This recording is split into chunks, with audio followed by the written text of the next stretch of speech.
Welcome back to Straight Talk with Billy Kay. I'm the man fortunate enough to be the mayor of the happiest city by the sea in the United States. Beaufort's an incredible place, but we sometimes take for granted some of the assets and some of the hidden treasures. So today we're going to be talking in the first segment about Hunting Island State Park, and in the second segment about Life Fit at Beaufort Memorial Hospital. I have with me today Dick Geyer. Dick is the president of the Friends of Hunting Island, which is celebrating its 20th anniversary. Right.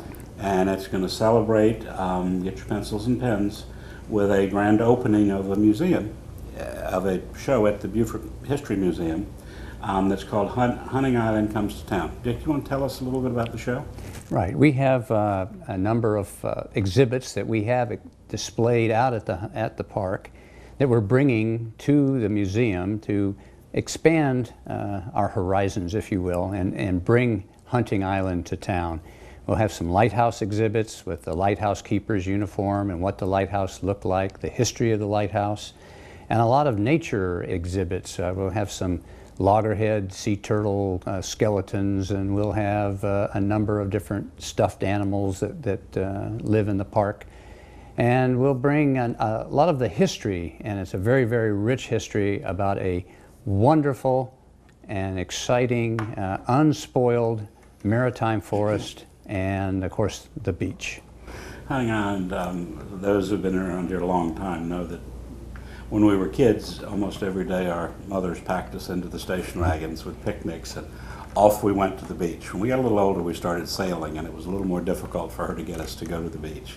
But we would climb the lighthouse. Over the years, of course, Hunting Island, being a barrier island, has suffered from erosion. Yes. But that seems to be in tow. It's always going to...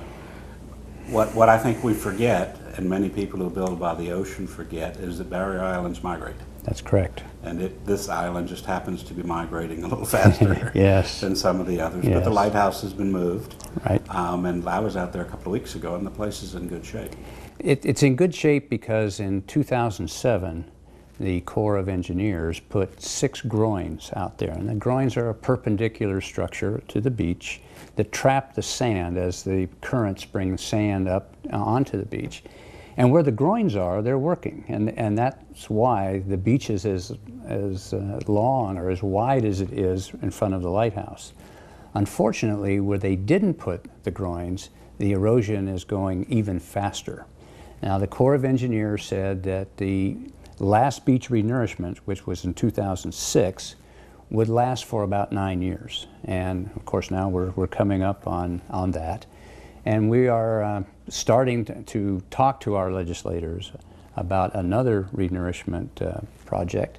We did a lot of look at the history, and what we found was Hunting Island State Park since 1985 has had less money spent on beach renourishment than any of the other beaches in the state of South Carolina. Yet, it is the most popular state park. Exactly. Over 1 million visitors every year. It generates more money. Yeah, indeed it does. So the money that's coming to Hunting Island ends up going to support the state park system. And that's, which is fine until we need the money. Well, it's even more important now that the governor has mandated that the state park system be self-sufficient. So there's not going to be taxpayer support. And we are kind of a cash cow for the park system, so you have to take care of your big income producer. You're a cash cow to Beaufort as well. Well, that's... because that means 1 million right. people yes. going out to the beach, 1 million, yes. million visitors. Yes. There's a lot of people who come through town who stop and supply, get supplies, prepare their picnics or what have you, and some of them come and stay for a couple of days. Right, and TripAdvisor.com says that Hunting Island Beach is one of the top 25 beaches in America. Wow. And it's going to have to stay that way with some help to renourish every so often. Now the groins, the nice thing about the groins is you don't have to renourish as often. So where the groins are, if they will refill that sand there, it'll last a lot longer than if it was not protected by the groins. So you end up with almost a peninsula. Well, it's getting to be that way. We might have another island off Hunting Island when the beach cuts through Cabin Road into the lagoon. we'll have another small island, son of Hunting Island, I guess, out there. But let's talk about the Friends, because sure. there's no doubt in my mind that the attention that Hunting Island has gotten, not just the publicity, but the people power, yes. the volunteers, the turtle watches, the right. doing time in the nature center. Right. So let's talk about Friends, total volunteer organization. Right. It's a nonprofit organization. We have over 800 family members. That our membership is $40 a year. 91% of our income that we bring in goes to the park. We have very little overhead. We have no paid staff. I just filed the taxes for the last 5 years.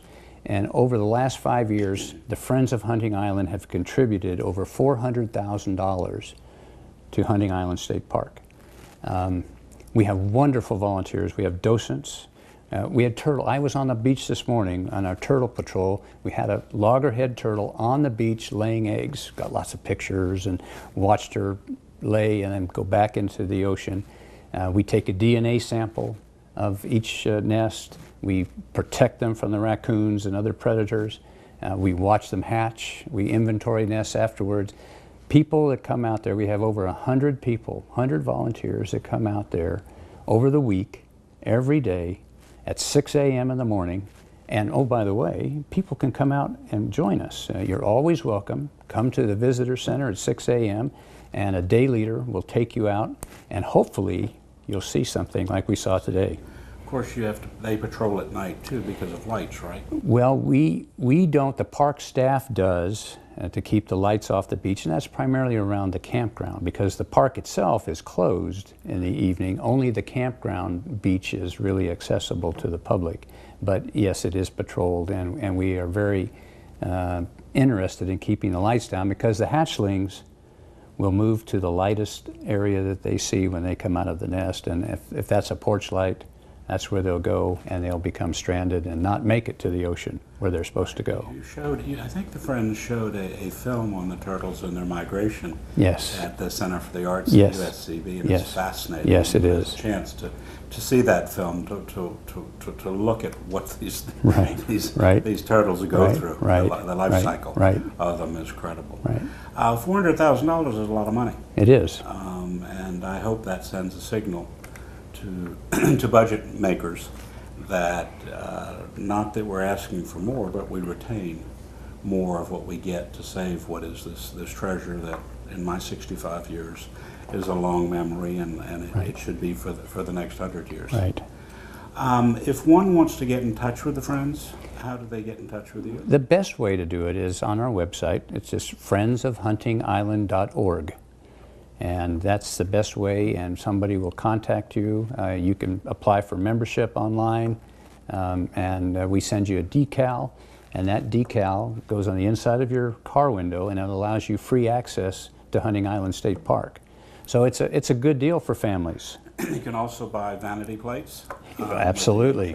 Yes, you can. In fact, next to our membership, that's our biggest fundraising event. And that's $50 every 2 years, of which $45 goes to the Friends of Hunting Island. So it's a good deal. If you buy one of these, there'll be an H and an I, and if you see one of those around, wave, because it's somebody who's been good and generous to protect the... Thank you, yes, we have sir. about a minute more. Is there a message? I know that school children go out there. Yes. I know that the park is open. There are no lifeguards. No, there's no lifeguards, no. When I was a child, there were lifeguards. So right. you have to protect pets. What about pets? Pets are allowed on a leash. Pets on a leash. Right. We have a Discover Carolina program where we pay for bringing 3rd, 5th, and 7th grade children out to the park for a day. We pay their admission to the park. We pay for them to go up on the lighthouse. And it's surprising to me that we have children in northern Beaufort County that have never been to the park and have never seen the ocean. So we're helping to pay for that when we fundraise for that specific event. That's right. Hunting Island State Park, a hidden treasure, even hidden to some of us who live 15 miles away. Yes. I highly encourage anybody watching, if you're from southern Beaufort County, please come and visit us.